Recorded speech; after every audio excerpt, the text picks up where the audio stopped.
Oh, you got Pop-Tart all over you. This is such a muddy day. What are you doing? Look at all that mud. A week.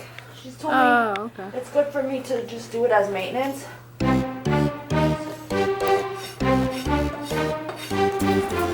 Nearly every other horse I've owned has been a hot, sensitive ride, so Stu being a kick ride is a huge adjustment for me.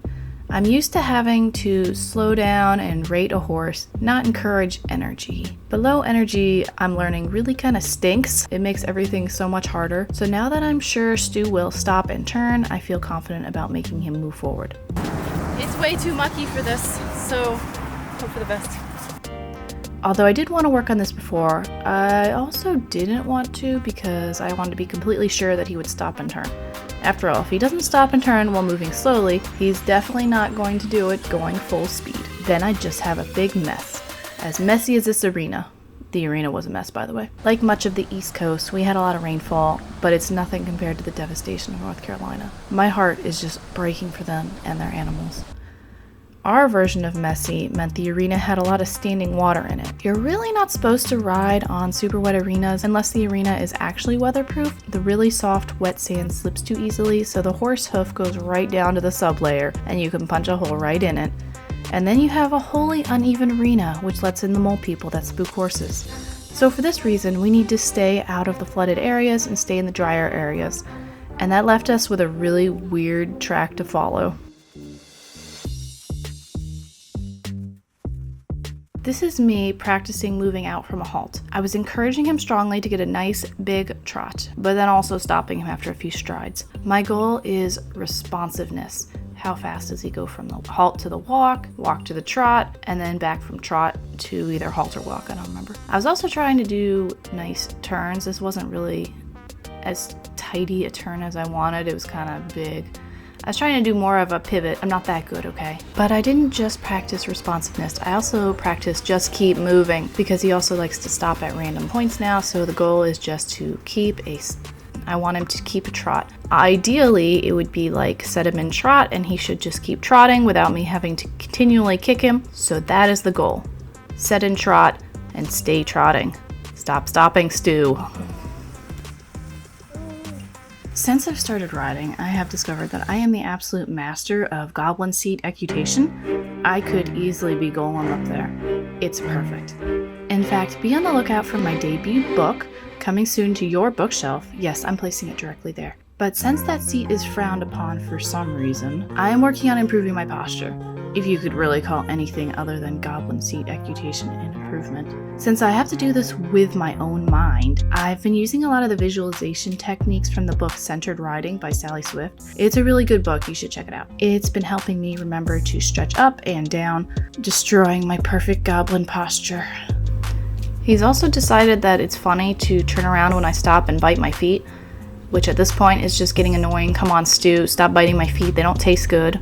I've never had a horse so into biting feet as Stu. I don't really know why he's doing this. He turns around like he's going after flies, and then he bites my feet. I got him moving out at a pretty good speed at the trot, so I decided it is time to canter. I hadn't tried cantering yet because, honestly, it makes me a little bit nervous. The only time I've fallen off of him was at a canter, which was my own fault. I used to canter him a lot because he has a glorious canter. I love it.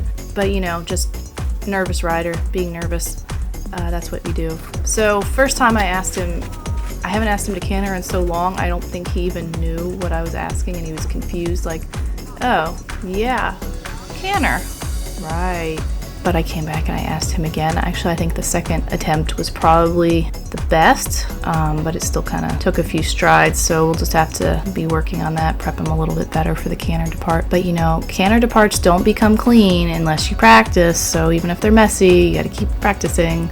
And of course it was also hard because there's this little tiny track, and I was really trying to get him to canter on the curve in order to pick up his lead correctly, and it was a little tough because I just don't feel like I have space. I need lots of space. I have a very big personal bubble, and this little tiny track was just not working for me. But just like the trot, I asked him to canter. We cantered a few strides, and then I asked him to come back down to a halt. I want to be able to make sure that I have the ability to stop. The time I got thrown off was the time he actually got way too excited at the canter and just bucked me off, which was fine. I mean, I don't hold any ill will, but I don't really want to repeat it, so I just like control, okay? I don't like being thrown off my horse. I'm sorry if that makes me a bad person.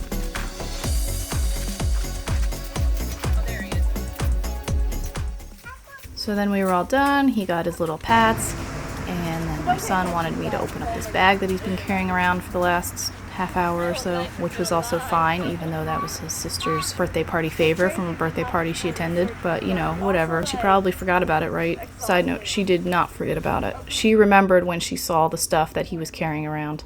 She knew. And that was the ride. I'm so glad I got him to move out and forward. It really is easier to ride when he's not so turtly. And that is what I'll continue to work on. Just really, really happy with how this ride went. He was a good boy and everything is kind of coming together. I'm pretty glad that I took it slow in the beginning. Even if just a walk, I still got him responsive to turning and stopping. Really fine-tuned those aids before I added anything else. Feels so much better. He really feels super responsive and I'm very happy with that. Bye, Stu. See you next time.